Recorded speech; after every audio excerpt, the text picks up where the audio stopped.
Olá, gente querida do coração verde e amarelo, mais um Jornal Foco do Brasil, compromisso com a verdade. Sou Cleiton Basso e pergunto, quero saber de qual lugar maravilhoso do nosso Brasil ou então de qual país do mundo você assiste a mais uma edição do Jornal Foco do Brasil. Contamos com o seu comentário, a sua opinião, participe ainda do chat ao vivo e é muito importante que você veja se o sino de notificações está ativado para receber nossas atualizações diárias.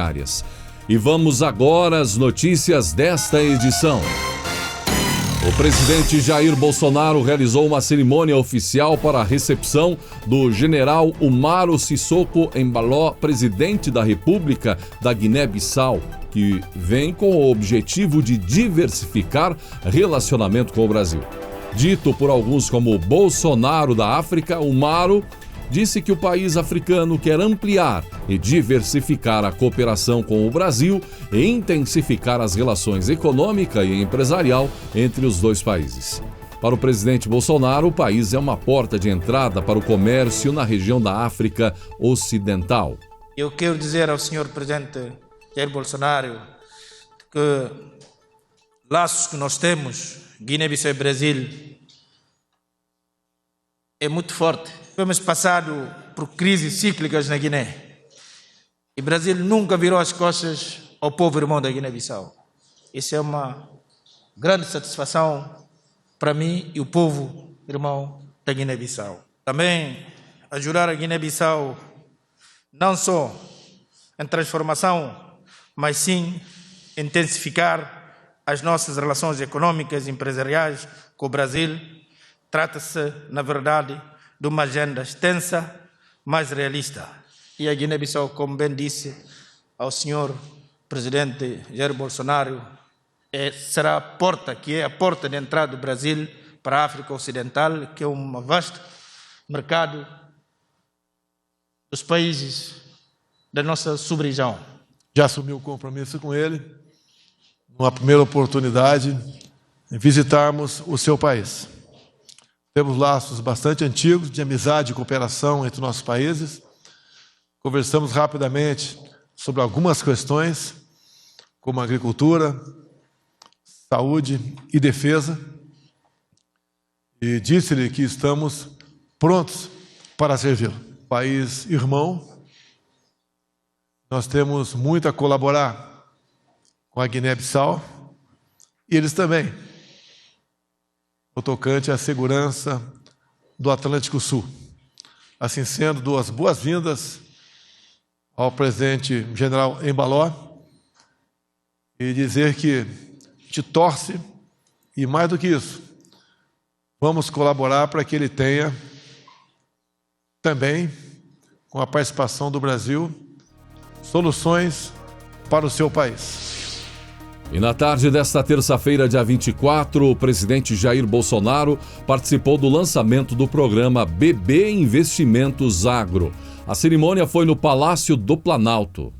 Os recursos, na ordem de mais de 10 bilhões de reais, serão destinados às propriedades rurais atingidas pelas recentes geadas e também utilizados em programas de tecnologia, sustentabilidade e infraestrutura no campo.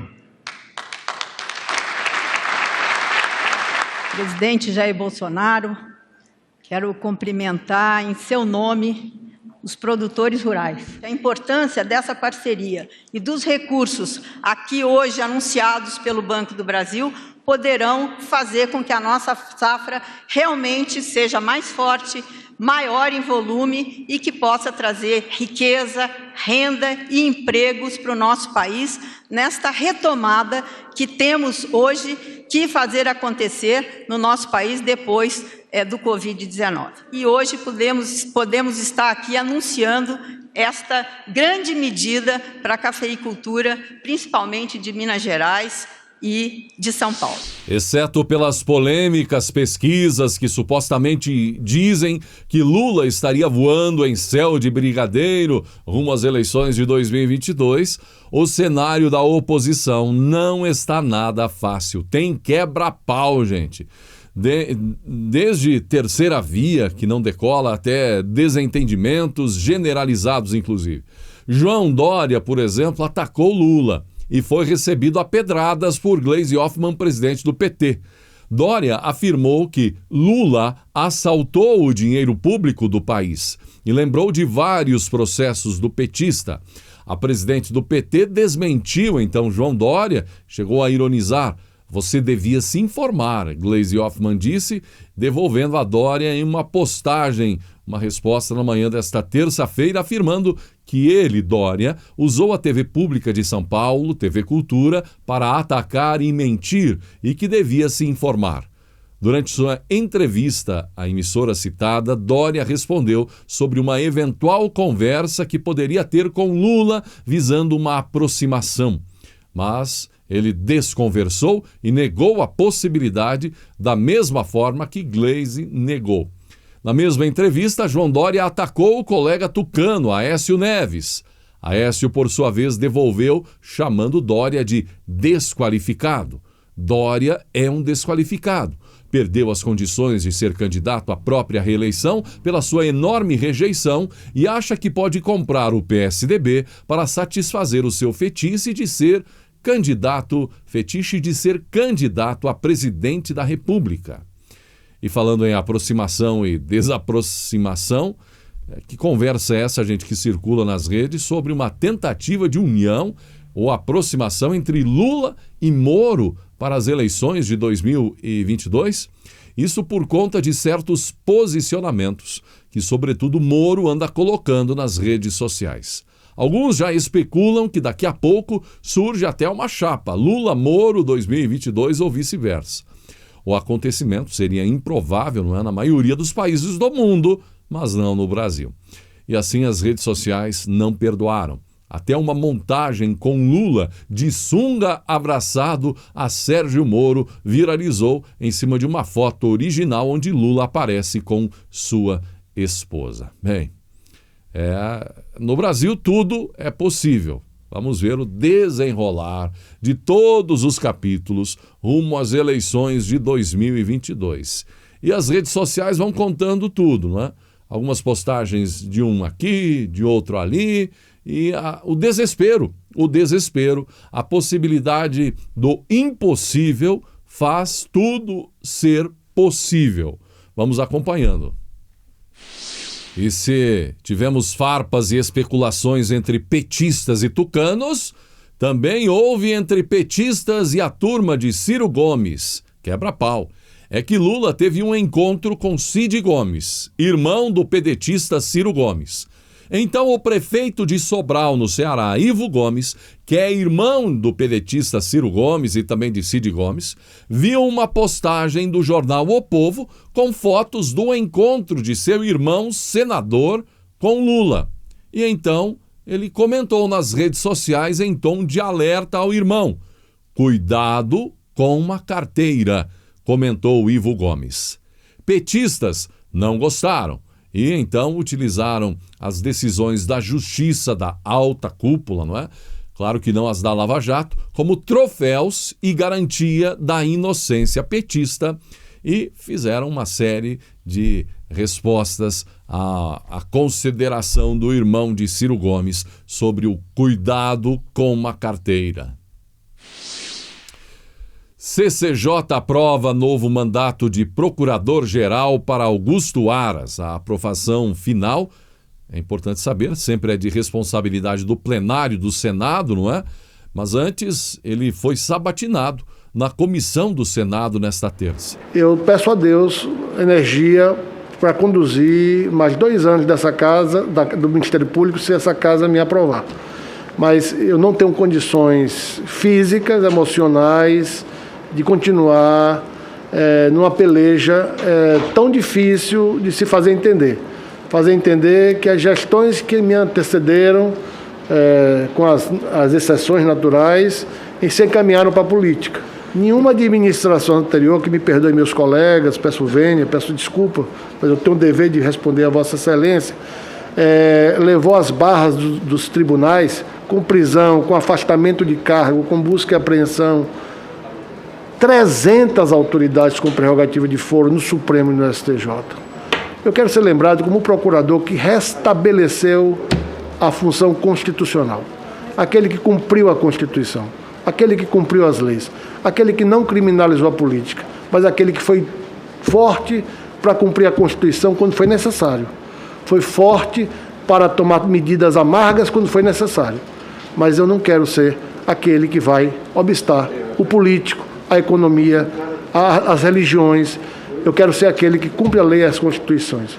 Quando, esta semana, eu recebi a manifestação de um cantor sertanejo, a retórica política dele, dos demais, já feria as normas jurídicas, o que me obrigou a tomar uma posição.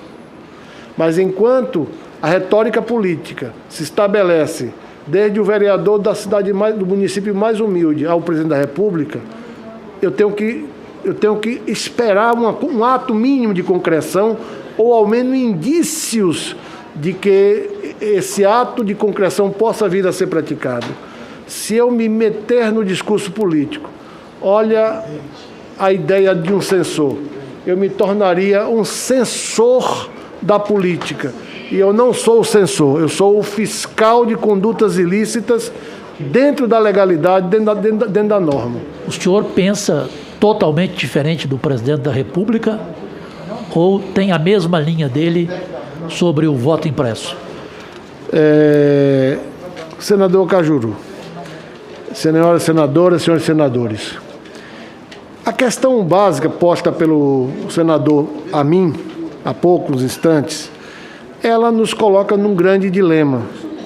O grande dilema é aquilo que Vossas Excelências têm que escolher um dos caminhos episodicamente sobre que matéria discutir. A discussão da matéria da auditabilidade das urnas talvez tenha sido colocada num momento em que a polarização destrói a capacidade de se encontrar o consenso social.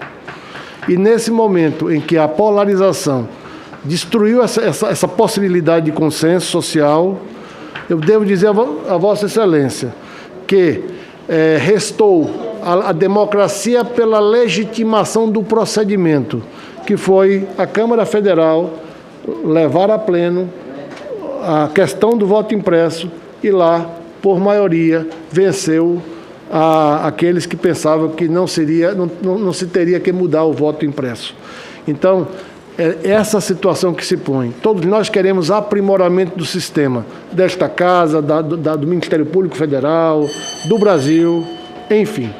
O uso das máscaras, que é um elemento crucial,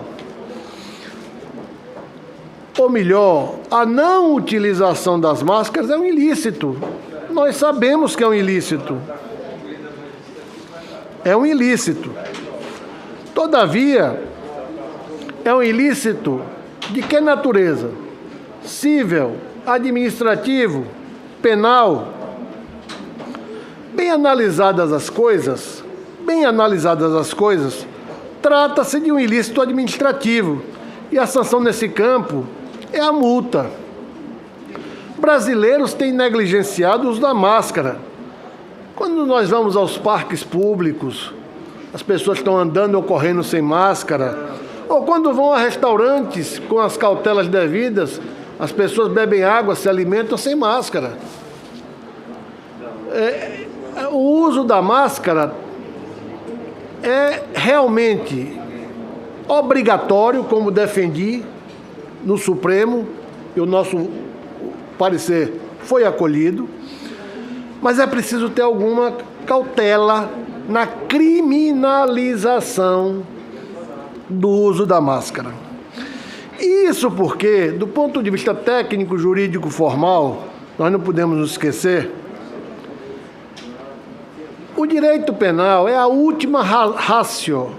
O direito penal se submete ao princípio da fragmentariedade.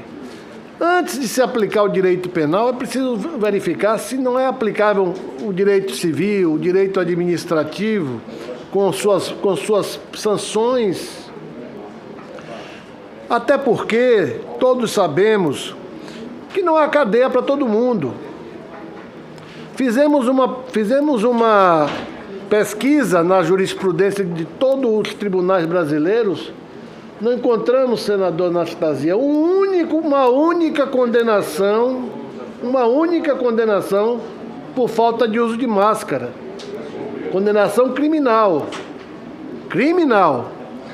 Mas nós sabemos, por exemplo, que o presidente da República já foi apenado com multa administrativa em vários estados da federação.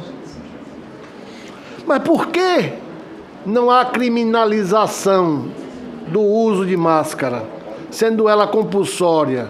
Ou melhor, sendo obrigatória, não compulsória. Quem disse que ela é obrigatória foi esta casa e o Supremo confirmou que ela é obrigatória. Mas há uma diferença entre compulsoriedade e obrigatoriedade. A obrigatoriedade impõe uma sanção e a compulsoriedade poderia compelir a pessoa a um constrangimento físico, o que desde a Lex Petelia Papiria, de 470 anos a.C., já não se admite que isso venha a ocorrer. Então, o uso da máscara é obrigatório.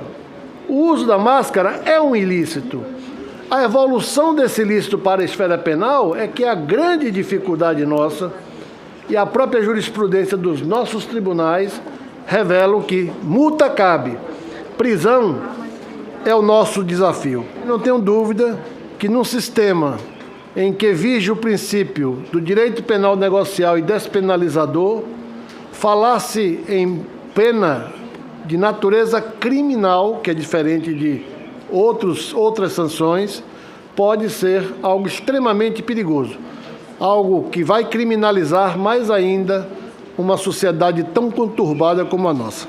Nós não podemos, no âmbito da política, fazer uso daquilo que Gunther Jacobs trata como direito penal do inimigo.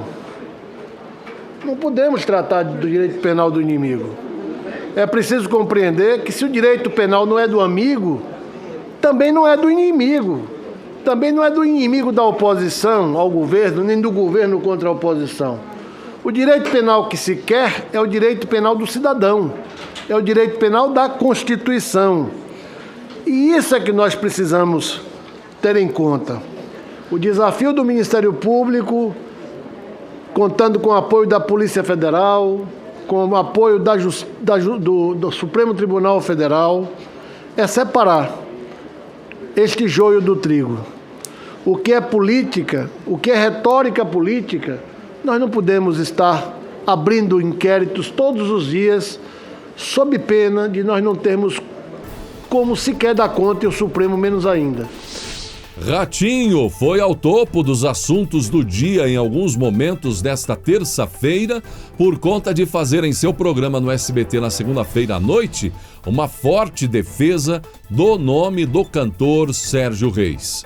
Sérgio Reis, quero dizer que você tem o meu apoio contra essa verdadeira cruzada do mal que está sofrendo. O que eu sei é que hoje o Brasil não suporta opiniões contrárias. O Sergião está sofrendo uma perseguição sem igual, comentou Ratinho, depois que Zé Ramalho, Maria Rita e Guilherme Arantes cancelaram suas participações no próximo trabalho do cantor Sérgio Reis. Ratinho continuou. Alguns artistas estão anunciando que não vão participar do DVD, tipo o Guarabira. Ô, seu Guarabira, você não existe, acabou. É bom que você não vá. Alguns desses cantores não fazem sucesso há muito tempo e o Sérgio Reis ia dar uma oportunidade. Não tem justificativo usar o ódio e não dar direito que ele se defenda, ressaltou Ratinho. Artistas mais populares, quero falar com vocês. Duplas sertanejas, artistas populares, não sejam covardes. Mostrem o apoio ao meu amigo, finalizou Ratinho. Enquanto isso, a cantora Paula Fernandes demonstrou coragem e caráter e afirmou que honrará o compromisso firmado em abril ainda de participar do próximo álbum de Sérgio Reis, mesmo não concordando necessariamente com palavras ou atitudes do artista, diz ela.